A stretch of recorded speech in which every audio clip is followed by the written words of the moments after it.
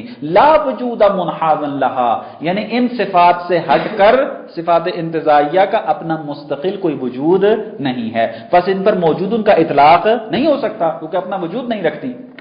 ولا یقال انہا موجودۃ، نہیں کہہ سکتے کہ یہ موجود ہیں. والذات الموجودۃ تتصف بہا، اب چونکہ یہ عالمیت اس سے ایک موجود چیز متصف ہوتی ہے، مثلا زید موجود ہے، یہ متصف ہوتا ہے عالمیت کے ساتھ، فلا یقال پس نہیں کہا جا سکتا انہا معدومہ کہ یہ معدوم ہے. پس نہ تو موجود کہہ سکتے ہیں نہ ہی اس کو معدوم کہہ سکتے ہیں. پس یہ ان کے درمیان معلوم ہو گیا واسطہ ہے، وجود و عدم کے درمیان واسطہ موجود ہے جس کو حال کہیں گے. تو پھر کہتے ہیں نقیض کون ہے؟ وجود و عدم تو نقیض نہ ہوئے، پھر نقیض کون ہے آپس میں؟ کہتے ہیں اما الثبوت والنفی فہما متناقضان، یہ آپس میں متناقض ہیں، نہ وجود و عدم، ثبوت اور نفی یہ آپس میں متناقض ہیں.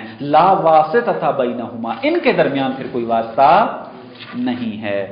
یہ نظریہ تھا معتزلہ کا. علامہ جواب نہیں دیتے، یہ کہتے ہیں یعنی علمی گالی دیتے ہیں ان کو، کیا وَهَذِهِ كُلُّهَا أَوْهَامٌ يَكْفِي فِي بُطْلَانِهَا قَضَاءُ الْفِطْرَةِ، یہ سارے وہم ہیں ان کے، اور ان کے بطلان میں فقط فطرت کی قضاوت کافی ہے. فطرت کیا کہتی ہے؟ بِأَنَّ الْعَدَمَ بُطْلَانٌ لَا شَيْئِيَّةَ لَهُ، کہ بطلان ہے عدم محض، عدم ہے، عدم جو بطلان محض ہے اور اس کی کسی قسم کی کوئی شیئیت فرض نہیں کی جا سکتی. ایک مطلب آپ کی خدمت میں رکھتا ہوں، معتزلہ اس وادی میں پھنس کیوں گئے؟ وجہ کیا تھی کہ وجود و عدم کے درمیان حال کے قائل ہو جائیں اور پھر کہیں وجود و عدم آپس میں متناقض نہیں ہیں، ثابت اور نفی جو ہیں یہ آپس میں متناقض ہیں، یہ اور معدوم کو شے قرار دے دیا. اور کیا کی وجہ بنی؟ وجہ بنی علم الہی. پڑھیں گے جا کر، علم الہی وجہ بنی. کیسے؟ فرماتے ہیں کہ آپ کہتے ہو کہ اللہ عالم، تمام اشیاء کا خدا کو کیا ہے؟ علم ہے. علم ایسی صفت میں سے ہے کہ جس کو متعلق چاہیے ہوتا ہے. یعنی کیا مراد؟ یعنی جب کہا جاتا ہے کہ میں عالم ہوں تو اگلا کیا سوال کرے گا؟ کس کے عالم ہوں؟ چپ نہیں ہوگا. آپ کہتے ہو میں عالم ہوں، فلانا عالم ہے، فوراً سوال ہوتا ہے کس چیز کا؟ کوئی چیز ہوگی تو اس کا عالم بنے گا. پس علم صفت اضافہ میں سے ہے، یعنی ہمیشہ اپنا متعلق چاہتا ہے علم، اور متعلق اگر موجود نہ ہوا تو علم تعلق پیدا کرے گا اس سے. یعنی ایک چیز ابھی خارج میں آ ہی نہیں ہے، آپ اس کے بارے میں علم حاصل کر سکتے ہیں؟ نہیں حاصل کر سکتے. کب آپ کو علم حاصل ہوگا؟ کہ جب وہ وجود خارجی پیدا کر لے گی، پھر آپ کہیں گے مجھے اس کے بارے میں علم ہو گیا. ابھی ہوا ہی نہیں ہے تو آپ کو علم نہیں ہوگا. مثلا آپ کی اگر اولاد نہیں ہے تو آپ کو پتہ ہے میری اولاد کیسی ہوگی؟ علم ہی پیدا نہیں کر سکتے اس کے بارے میں. ہاں جب اولاد ہوگی تو آپ کو پتہ چل جائے گا کہ وہ کس قسم کی ہے. تو کہتے ہیں اللہ اگر عالم ہے اور علم اپنا متعلق چاہتا ہے، معلوم چاہتا ہے علم، تو ابھی کائنات تو خلق کیوں نہیں ہوئی ہے؟ تو پھر خدا عالم ہے کس معنی میں؟ کیسے اس کو حل کریں؟ اب عرض کیا چونکہ یہ باب العلم سے جدا تھے، ان سختیوں میں جب پڑھتے تھے، اب اگر ہوتے راہ راست کے اوپر تو چلے جاتے ائمہ معصومین کے پاس، اس دور میں موجود تھے، وائلہ ان کے تربیت شدہ شاگردان موجود تھے، پوچھ لیتے، لیکن نہیں پوچھا. خود اپنی عقل کو انہوں نے مستقل سمجھا اور جواب دینے کی کوشش کی. انہوں نے آ کر کہا ہاں اگر معدوم مان لیں پھر تو اشکال وارد ہے. بس معلوم ہوتا ہے کہ یہ جو کائنات ہے یہ درست ہے کہ ان کے اوپر معدوم کا صدق آ رہا ہے، لیکن یہ ایک ایسے مرتبے میں موجود ہے کہ جہاں ان پر ثابت ہونے کا اطلاق ہو رہا ہے.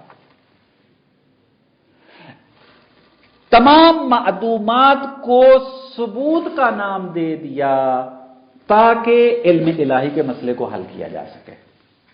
کہا کہ درست ہے کہ کائنات پوری کی پوری جو ہے وہ معدوم ہے لیکن ثبوت رکھتی ہے. پس چونکہ ثبوت ہے بس خدا اس کے بارے میں علم حاصل کر سکتا ہے. معدوم محض نہیں ہے بس خدا کے علم میں کوئی مشکل پیش نہیں آ سکتی. بس یہاں سے ثبوت کا نظریہ نکال دیا.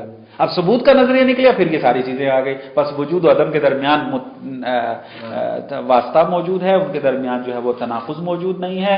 ثبوت و نفی جو ہے یہ آپس میں متناقضان ہیں. بس یہ جو ہم نے پڑھ لیا ہے ابھی آگے سبب یہ بنا. عرض کیا کہ یہ نظریہ باطل ہے, انشاءاللہ اپنے مقام پر جو ہے اس کے بارے میں تفصیلاً عرض ہوگا. یہ فصل بھی الحمدللہ ہماری تمام ہو گئی. اس کے بعد یہ فصل انتہائی آسان اور مقدار میں کم ہے, تو میرا خیال میں آپ لوگوں کا حوصلہ ختم ہو گیا ہے. ہاں کافی ہے چونکہ ٹائم کافی ہو گیا ہے. تو اس انشاءاللہ اگلے دفعہ اس فصل کو بھی جلدی ختم کر دیں گے, یعنی 2 فصلیں اگلی دفعہ ہو جائیں گی کیونکہ اگلی 10ویں فصل بھی چھوٹی ہے اور 11ویں فصل بھی چھوٹی ہے. انشاءاللہ یہ کوشش کریں گے کہ پہلا مرحلہ ہمارا 1-2 دن میں ختم ہو جائے گا. والسلام علیکم ورحمۃ اللہ وبرکاتہ.